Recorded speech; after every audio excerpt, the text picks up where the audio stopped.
Hi friends, I'm Christine Brandt. Welcome back to my channel. I make videos about what it's like to be a fire family. We just returned from another trip. How lucky are we? I feel very thankful. This time we were up in the mountains.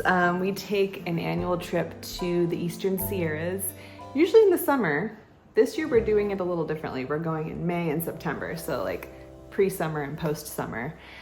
And I'm looking forward to redeeming the weather come September because it was cold this past weekend. But I wanted to share a little bit about our trip, but then mostly park on a personal tradition I have for myself on trips like these.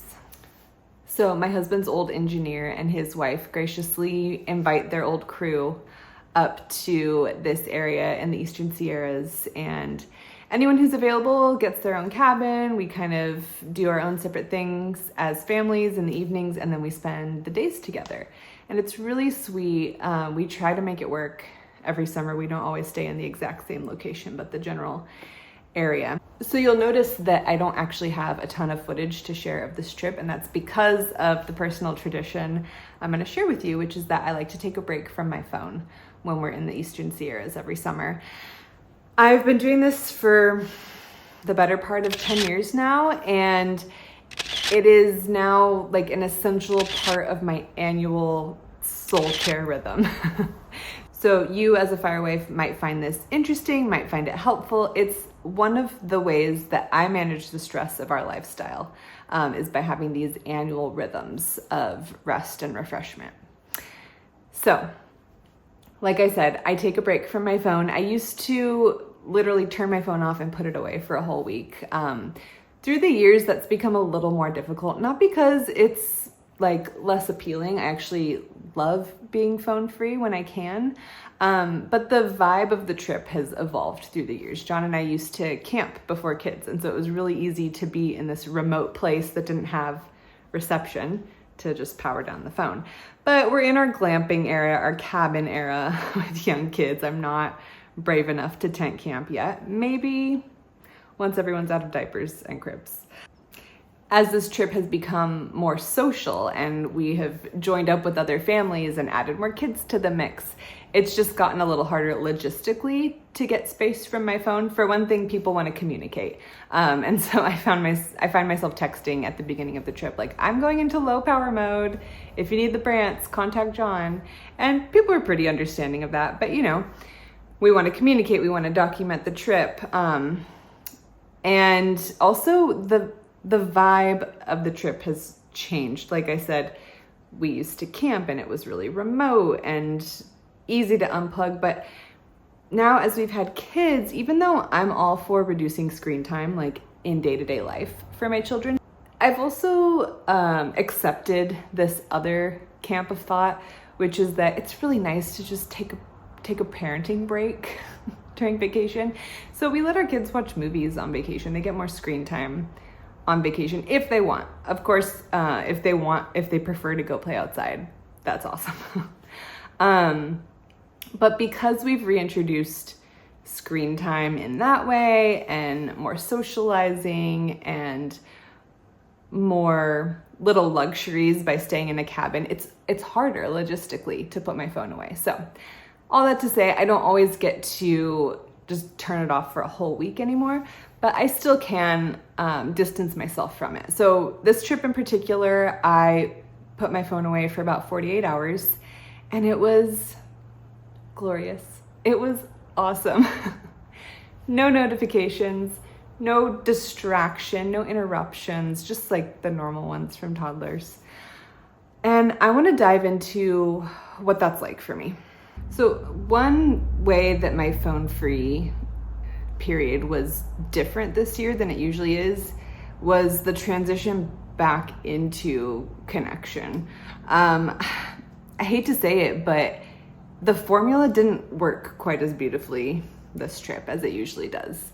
Like usually when I put my phone away for a few days, I come back to real life and I'm like excited to connect with people and I'm feeling refreshed and the daily chores of life feel interesting again, and I'm just like so ready. But I gotta admit, this transition back home has been rough. And it's not anything I could have predicted. We've got a sick kid, somebody had a dental emergency. There are just like unforeseeable events that have come up. And I almost considered not sharing my phone-free tradition because the perfectionist in me is like, I want to be genuine. It didn't go very smoothly. I don't want to like paint this glossy picture of something that didn't really work out in my favor this time. However, I had to backpedal and remind myself that even though the formula didn't work, and even though I, as someone with perfectionistic tendencies, struggle when life's formulas don't work, the time I spent off of my phone was still very beautiful. So even if it didn't have like the long-lasting results it usually has for me, doesn't make it a wash. I want to celebrate the time that I had off of my phone. And so that's why I am forcing myself to sit down and record today, because I'm like, maybe someone still needs to hear this, you know? So instead of like going into all the benefits of screen-free time, which I could do, and I probably will do one day, instead I'm gonna treat it like a how-to if you have been craving distance from your phone. Here are some things that I would recommend. So for one, it's really great if you can do it on a trip, like a time in your schedule where people don't expect to hear from you a ton. It just really simplifies things. But if you can't do it on a trip, pick some sort of time frame. I want to do it for a day, 2 days, a weekend, a whole week. And then I would set your parameters. Do you need to fully power down your phone? What do you need to prepare for before you do that? I've had times in the past couple years where I just, like this past weekend, for example, I just put my phone on Do Not Disturb and I stuck it in my bag. And by doing that, I was able to leave it alone for 48 hours. But I knew that if someone if one of my favorites needed to contact me, you know, it can like bust through Do Not Disturb. In an emergency, they could still reach me. If I needed to navigate something on the map, I could pull my phone out and not have to like turn it back on and just quick look up directions. I didn't end up needing to touch my phone at all, but that was just a simpler way of doing things. Like I said, a lot of times in the past, I've totally turned it off and put it in the glove compartment. There are other times when I've put it into assistive access mode. So you can change the settings on your iPhone and just make it a phone and a camera and take all of the other apps away. Maybe you don't even need to turn your phone off, but you want to delete social media apps. Choose your time frame, choose your parameters, and then I would tell people about it, because honestly, if you tell people that you're going into low tech mode and then they hear from you a ton or they see you on your phone a ton, they're gonna have questions, and that's just like a really simple built-in accountability tool. Besides those basic setup steps, I would recommend during your phone-free time, plan some ways to keep your hands busy. We are unfortunately in the habit of just picking up the phone multiple times a day throughout the day.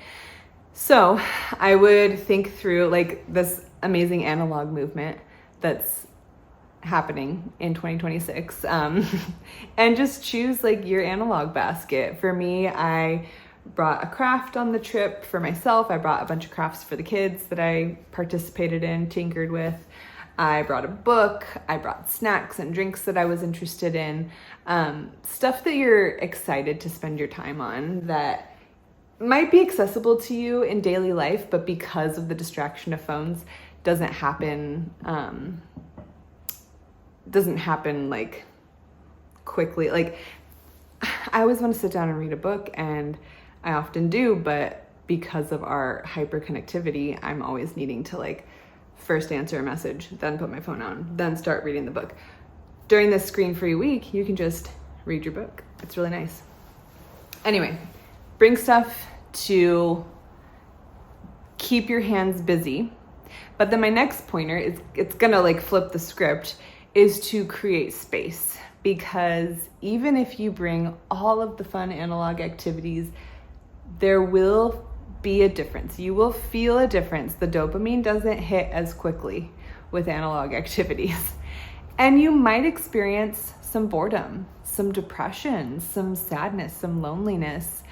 Instead of running from those feelings, expect them and create space for them. So if you're on a trip, bring your journal or make time to go for a walk every day, however you process. Maybe schedule a therapy appointment for right when you get home from the trip. Expect that stuff is going to come up for you to process, whether it's specifically a screen addiction or not. I find that quieting the external noise just makes room for the internal issues to arise, and that's not a bad thing necessarily. It's better than avoidance for sure. So just give yourself some space. So I think I'm going to leave it at that. It's not complicated. Taking a break from your phone might feel foreign, but it's actually really simple. I highly recommend that you just do it. Let the other people on the trip who have no interest in doing it document the trip for you. They'll send you the photos and videos. That's what I've shared with you today. And give into that joy of missing out, as people say. I always have to bring it back to fire life. And so, at the risk of being overly obvious, this is just one of my favorite ways of coping with the stress of this life. Our life is really unpredictable. Like I said, even transitioning back from vacation, a time when I'm usually like fired up and ready to jump back into my responsibilities, life had some curveballs to throw at me. They didn't have anything to do with my husband's schedule this time, but often that is the curveball, is their schedule.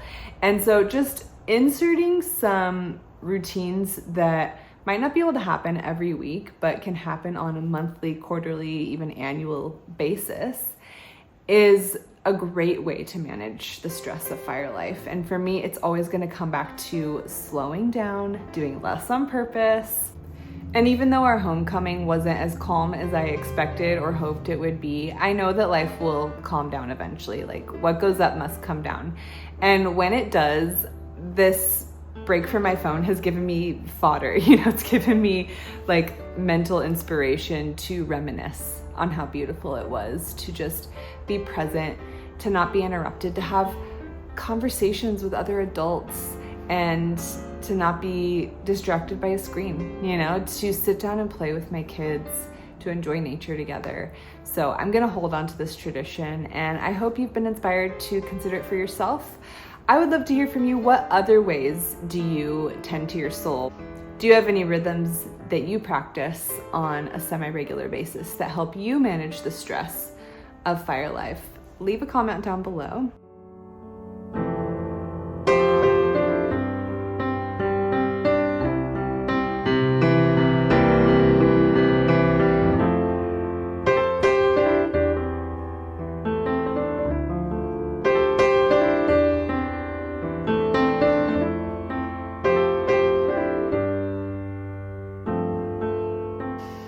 Thanks for watching. Subscribe to my channel if you want to see more videos like this.